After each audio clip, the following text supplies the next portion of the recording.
할렐루야, 사랑 축복합니다. 2021년 12월 16일 목요일 새벽 기도 오신 여러분들을 주님의 이름으로 사랑하고 축복합니다. 우리 기도하고 새벽 시간 거룩하게 구별해서 하나님께 올려드렸으면 좋겠습니다. 기도하겠습니다. 여호와께 감사하라. 그는 선하시며 그 인자하심이 영원함이로다. 아멘. 하나님, 참으로 열심히 달려왔습니다. 최선을 다해서 달려왔습니다. 이제 어느덧 2021년도 얼마 남지 않았습니다. 남은 이 시간 하나님과 동행하는 시간 되게 도와주시옵시고, 또 최선을 다해서 열심을 다해서 살았듯이 나머지 주어진 시간도 최선을 다해서 살고 또 온 마음을 다해서 하나님을 섬기며 나아가는 귀한 시간들 되게 도와주시옵소서. 우리 모두가 힘들고 어려운 시간들을 함께 보내왔습니다. 혼자였으면 이길 수 없었지만 기도함으로 함께 손붙들고 나아갈 수 있는 우리 성도들이 있어서 너무 좋았습니다. 하나님, 마지막 남은 이 시간까지도 힘을 다해서 이길 수 있는 힘과 능력도 허락하여 주시옵시고, 부족한 것 있다면 기도하고 간구할 때마다 주어진 하나님의 은혜를 모두가 함께 경험할 수 있는 귀한 새벽 시간 되게 도와주시옵소서. 감사드리며 거룩하신 예수님의 이름으로 간절히 기도합니다. 아멘. 할렐루야, 사랑 축복합니다. 새벽에 오신 성도님들에게 하나님의 은혜와 은총이 더하시기를 주님의 이름으로 간절히 축원합니다. 오늘은 요엘에서 1장 13절부터 20절까지 말씀인데, 우리 어제부터 요엘서를 묵상했죠. 우리 요엘서에 대해서 주제, 배경 이걸 설명한 후에 요엘서를 묵상하면 더 좋겠다라고 한 생각이 들어서 잠깐 요엘서에 대한 주제와 배경을 말씀드리고 나서 본문 안으로 들어가려고 합니다. 요엘이 활동하던 시기는 언제냐면 대제사장 여호야다가 이 북이스라엘 왕 아합과 이세벨의 딸인 그 아달랴를 남유다 왕위에서 끌어낸 후에, 이들이 우상 숭배자였거든요. 그래서 이들을 끌어내고 다윗 왕과의 왕권을 복원합니다. 그래서 제8대 왕인 요아스가 남유다를 통치하던 시기에 활동했던 선지자가 요엘 선지자입니다. 이 시기는 종교적으로 또는 정치적으로 매우 불안한 시기였습니다.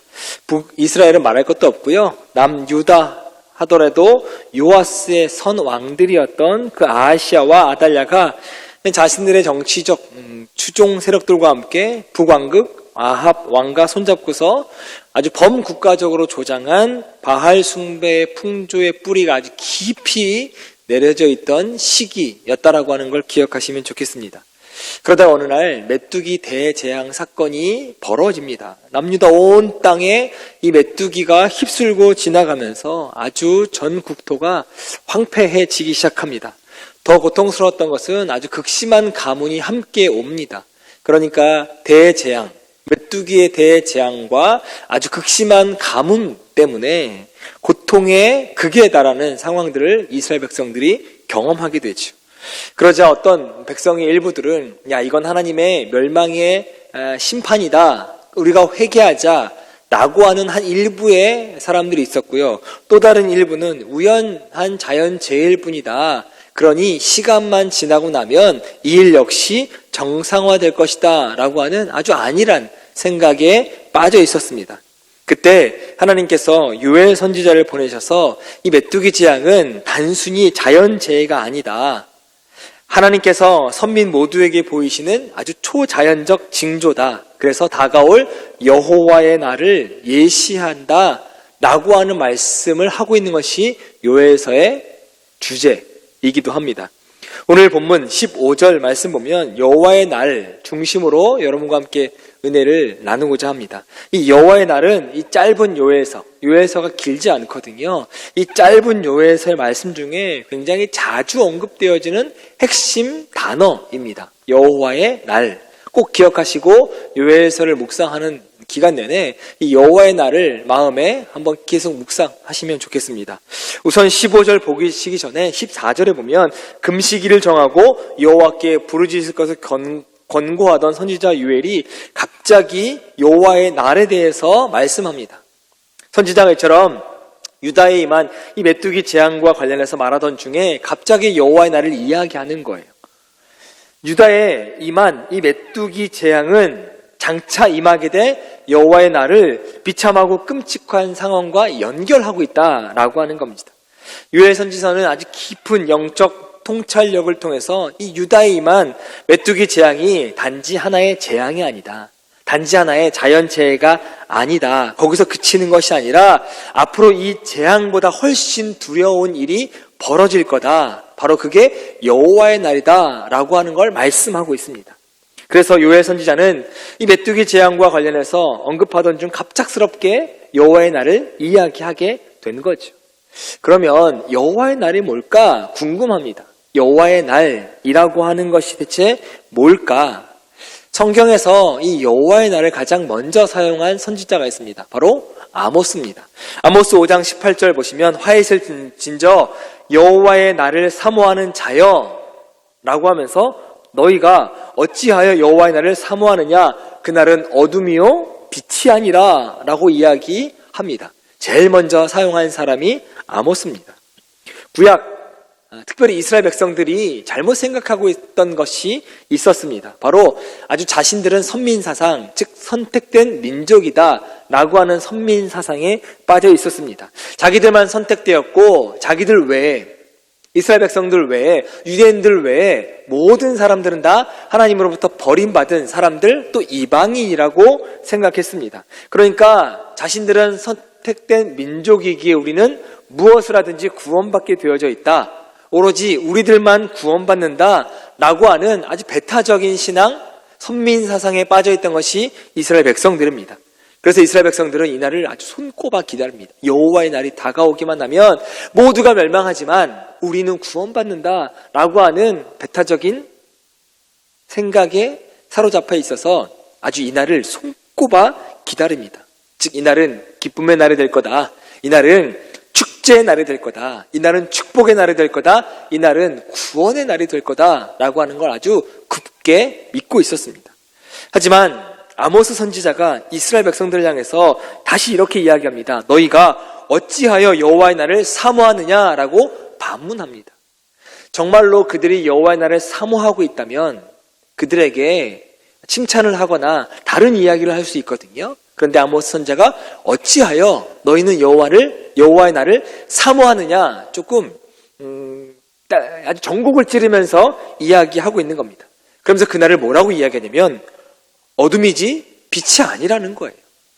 너희들이 생각하는 만큼 구원이 임할 것도 아니고 기쁨이 임할 것도 아니고 행복한 날 기쁜 날 아니다는 거죠. 구원이 아니다. 어둠이 아니다. 즉 빛이 아니다. 어둠이다 라고 이야기합니다. 어째서 아모스는 선민, 선택된 민족이라고 생각하고 있는 그 이스라엘 백성들을 향해서 이렇게 가혹한 말, 때로는 절망적인 말을 했던 걸까? 그것은 그들이 여호와의 날을 구원받을 이 아브라함의 자손다운 삶이 아니라 자신들이 멸망당할 거다라고 이야기하고 있는 그 이방인처럼 악을 행하고 우상을 숭배하고 불의와 거짓을 일삼았기 때문입니다. 그들 스스로 하나님의 백성이다 라고 이야기는 하지만 삶은 하나님의 백성처럼 살지 않는 거죠. 우리는 구원받을 하나님의 선택된 백성이다, 민족이다 라고 이야기하고 말은 하지만 삶은 전혀 그렇지 않았다라는 겁니다.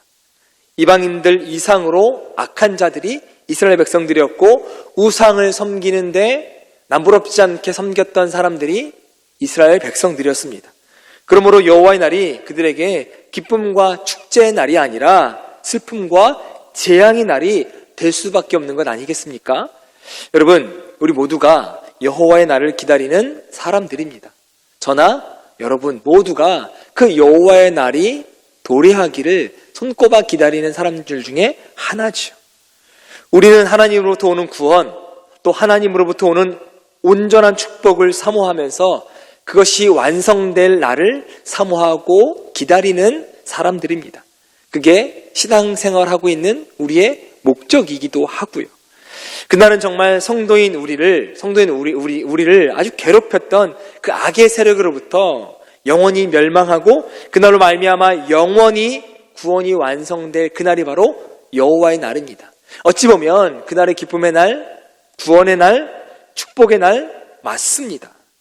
하지만 우리가 오늘 잊지 말아야 될 말이 있습니다. 무엇이냐면 그날, 즉 여호와의 날 축제에 참여할 수 있는 참여자로서 준비가 되어져 있냐라고 하는 겁니다. 만일 우리가 하나님의 백성이다 라고 이야기하면서 또 자부하면서 그날에 합당한 자로 준비하고 있지 않다면, 살고 있지 않다면 우리는 아모스가 이야기하고 요엘 선지자가 이야기하고 있는 것처럼 여호와의 날은 구원과 축복의 날이 아니라 도리어 멸망으로 몰아넣는 재앙의 날이 바로 그날이 될 거다라고 하는 거죠. 정말 수치스럽고 당혹스러운 일입니다. 그런데 그러한 일이 과거 북이스라엘 그들이 실제 당했고 장차 임할 그 심판날 여호와의 날을 준비하지 않는 자들에게 동일하게 이루어졌다라고 하는 거죠. 복음서에서 주님께서 종말에 대한 이야기, 특별히 비유에 대한 걸 하나 이야기하셨는데 바로 신랑을 기다리는 10처녀에 대한 비유를 하셨어요.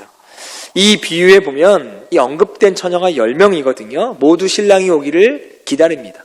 고대합니다. 그런데 10명 중에 5명의 처녀는 슬기롭게 기름을 먼저 준비해요.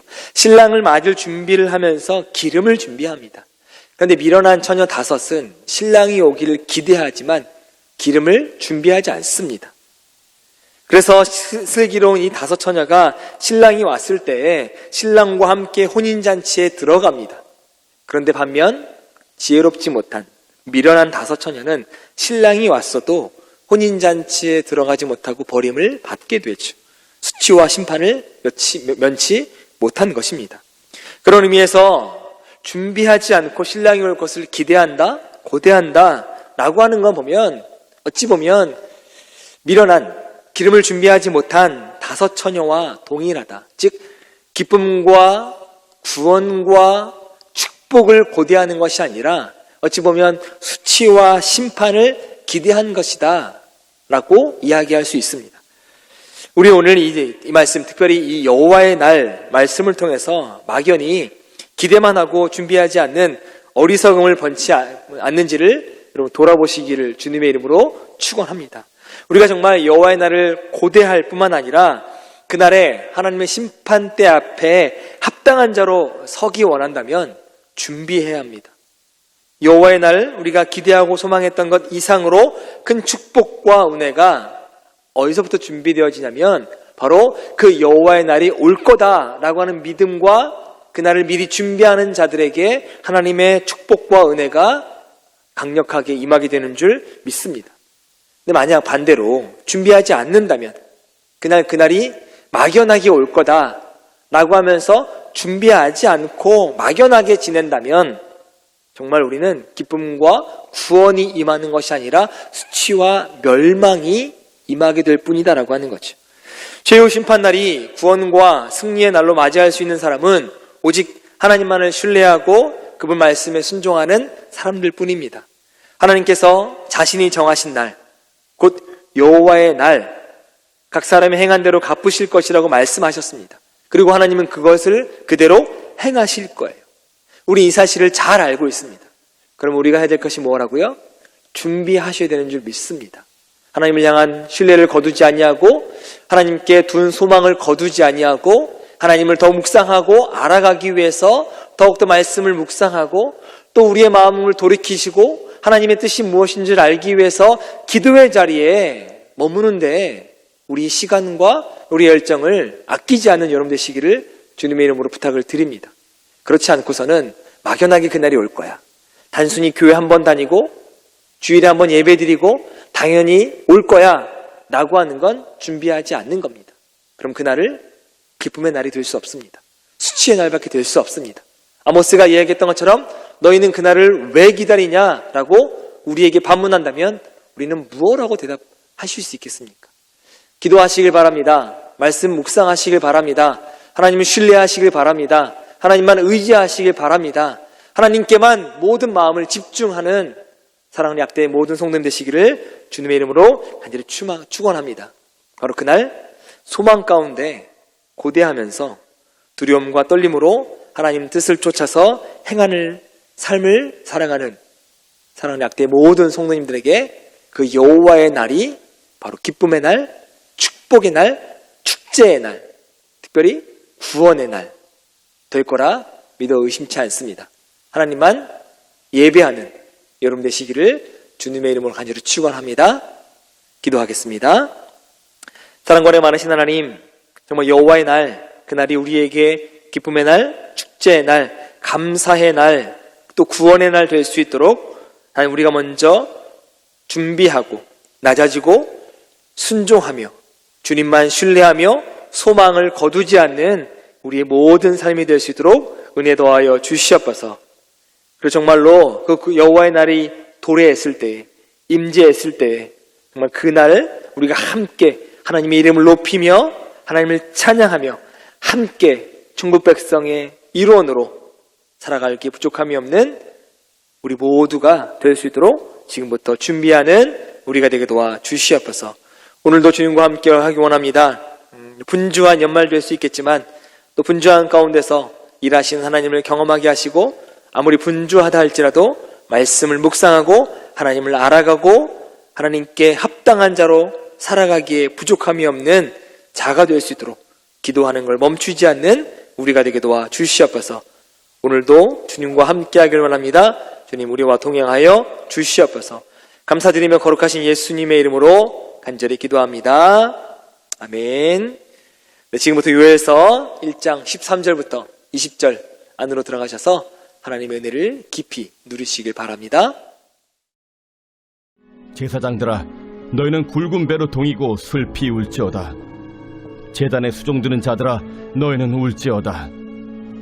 내 하나님께 수종드는 자들아, 너희는 와서 굵은 배 옷을 입고 밤이 새도록 누울지어다. 이는 소제와 전제를 너희 하나님의 성전에 드리지 못함이로다. 너희는 금시기를 정하고 성회를 소집하여 장로들과 이 땅의 모든 주민들을 너희 하나님 여호와의 성전으로 모으고 여호와께 부르짖을지어다. 슬프다 그날이요, 여호와의 날이 가까웠나니 곧 멸망같이 전능자에게로부터 이르리로다. 먹을 것이 우리 눈앞에 끊어지지 아니하였느냐? 기쁨과 즐거움이 우리 하나님의 성전에서 끊어지지 아니하였느냐? 시가 흙덩이 아래에서 썩어졌고 창고가 비었고 곡간이 무너졌으니 이는 곡식이 시들었음이로다. 가축이 울부짖고 소떼가 소란하니 이는 꼴이 없음이라. 양떼도 피곤하도다. 여호와여, 내가 주께 부르짖으오니 불이 목장의 풀을 살랐고 불꽃이 들의 모든 나무를 살랐음이니이다. 들짐승도 주를 향하여 헐떡거리오니 시내가 다 말랐고 들의 풀이 불에 탔음이니이다.